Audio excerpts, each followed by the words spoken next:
All right, Jordan, throughout the bye week, it was not all good news for the Tigers, obviously, even though we didn't play and we couldn't lose on the field. We did lose in the on the recruiting field, I guess. Blake Stewart, um, three-star safety out of Georgia, Woodward Academy, I think, decommits from the Tigers. Um, a guy that we were excited about that committed back in the summer. We talked about it when he committed. We thought it was a great addition to the class, and he has since decommitted from the Tigers. I think he took a visit to Miami, if I remember correctly, kind of a quiet visit there, snuck down there, got a visit in Miami, and ultimately decommitted from the Tigers. So, Jordan, what does this mean for the 2026 class? What does this mean for that safety room? And how big of an impact is this going to have? And where does Clemson pivot from here?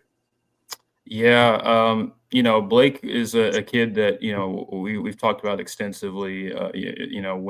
When he committed, I mean, I really high on his potential, just the athleticism. He played both ways in high school. A guy that is a true athlete and just a natural. When it comes to playing the football, and I think that this is a big loss. I mean, I think he's a really one of the better one of the better athletes that you had in your class, and I think he had the potential to be a really really good player for the back end of your defense and kind of up the skill talent slash athleticism that you have in that safety room. This one stings. It's not a surprise. When I talked about, with how Clemson season has gone, I said that, listen, can't promise there won't be any decommitments. I knew it wasn't going to just stop at Drake Quinn.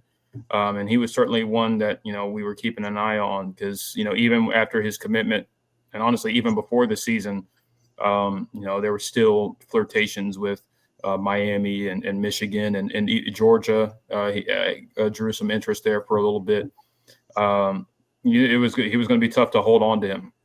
Yeah, and I think that was going to be the case even if Clemson was 7-0 right now. Right. So that was the tough thing. I mean, that's the reality of recruiting nowadays. It's going to be, it's just going to be a lot more, volatile in terms of whether or not you're going to be able to keep these kids. And it's Clemson for a long time they went years without a decommit, and then obviously things kind of turned with the advent of NIL and just the changes in the landscape of the sport where that's just not realistic anymore. You're not going to be able to hold on to these kids, and obviously the season going the way it did certainly didn't help. So really sucks. I mean, I really still like the two safeties you have in your class, Caden Gebhardt and Kentavion Anderson. I think those are going to be two excellent football players for you, and I think you still have a really strong safety class. I don't know if Clemson, pivots. We'll kind of see, what if they find a target they like. As far as I know, there isn't anybody on the radar that they are looking really hard to try and get in the class.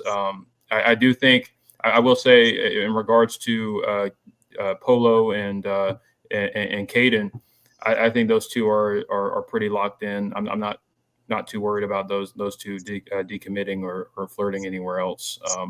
So I think Blake Stewart was the odd one out in terms of it was going to be a battle to keep him, but I think you're still going to be in pretty good shape as far as the safety room is concerned. So.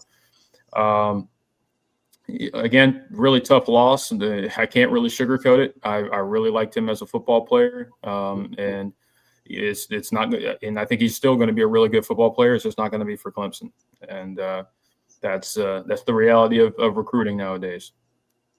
Yeah, I mean, obviously a tough loss for the Tigers. I mean, 5-sport athlete, a guy that's just super athletic, rangy, got some length to him. Obviously, he's going to need to bulk up a little bit when he gets to college. But, I mean, he was a great get for the Tigers. Unfortunately, we couldn't hold on to him. This is the day and age we're in college football. I mean, gone are the days of Clemson locking in a class and barely having any decommits.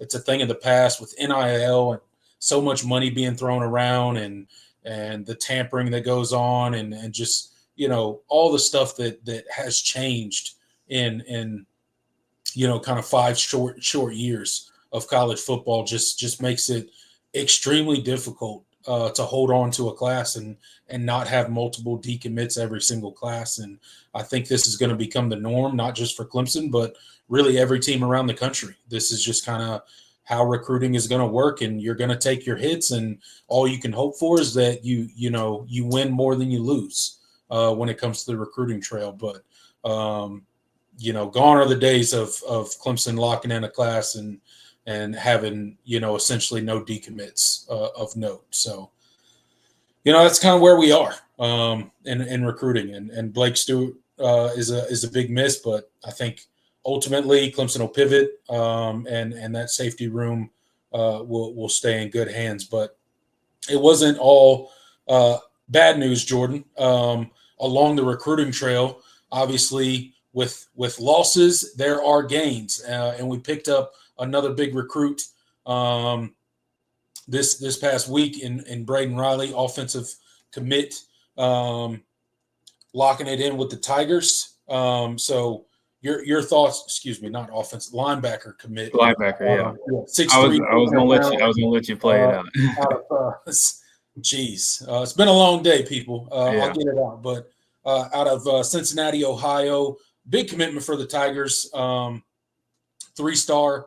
What are your thoughts on Braden Riley? What is he going to bring to this linebacker room, and how big of a commitment is this for the Tigers? Yeah, it's been long awaited in terms of when was Clemson going to land its first linebacker commit for the 2026 class. Yeah. Ben Boulware in his first year on the job, it's been a little hectic. Obviously, they've kind of put all of their chips into the Tyler Atkinson sweepstakes and came up short. It was kind of a all right, now what type of situation. And so, they really evaluated and took their time. They weren't in a rush by any means, but they did want to take a linebacker and see what options opened up. And Braden Riley was a kid that Ben Boulware went up to see, I think, about 3 weeks ago, before his commitment. I think there was just a really natural affinity there. Braden Riley he was very high on Clemson, just personally, and that was one of his dream offers. And as the affinity kind of grew, it was very clear that Clemson was where he wanted to be, and that was kind of the driving factor behind his decommitment from Northwestern. Braden Riley is a prospect. I mean, he's a kid, I think, whose recruitment has kind of picked up in recent weeks. Obviously notable. Clemson offering was a big one, but he also got recent offers from Michigan, Vanderbilt, and others. I think he also has a Missouri offer from a few months ago. So he's a kid that I think he's kind of gotten a little bit of buzz, in his senior year, and I think he's going to be a player to watch kind of as this high school season kind of winds down. I mean, looking at his tape, I mean, I think the first thing you notice is, I mean, he is a really good athlete. There's one of the first plays on his huddle is him like hawking down and saving a 70+ yard touchdown run. He's rangy.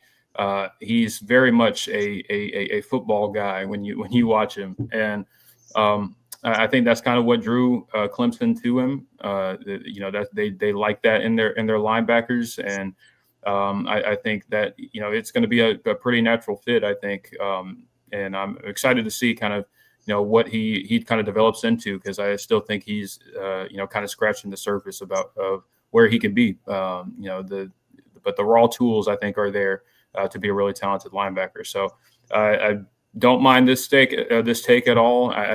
There was some controversy on Twitter about it. I don't really pay attention to that stuff. I mean, listen, if the kid can play, the kid can play. I think Braden can play. and I think he's a good fit in Tom Allen's defense. So, Yeah. it'll be nice to see kind of how he comes in and what the development plan is for him. Yeah, I mean, look, a lot of those comments are just like nonsensical, man. Like, people just talk just to talk. They judge people by whatever preconceived notions they have. They never turn on the tape. They never watch the kid play. He's very physical. I think it's a great get for the Tigers. Great to see us finally lock in a linebacker for the 2026 class. Like you said, it's been a long time coming. Ben Boulware finally gets his first one. So, I'm happy with it. I'm glad he's committed to the Tigers. And I think he could be a great addition to that linebacker room. Absolutely. And so I'm excited. And it's, Ben Boulware gets his first commit. It's nice that, get that monkey off your back. We were wondering when it was going to, play out. And I think you picked a good one. And I think it's going to be a nice fit here at Clemson. Yeah, absolutely. It definitely will be. Can't wait to see, what we can continue to pick up along the recruiting trail. They're gonna still got some work to do in this class, a couple positions and things like that, and obviously maybe some portal stuff that'll be going on at certain points in time once we're in the off season. So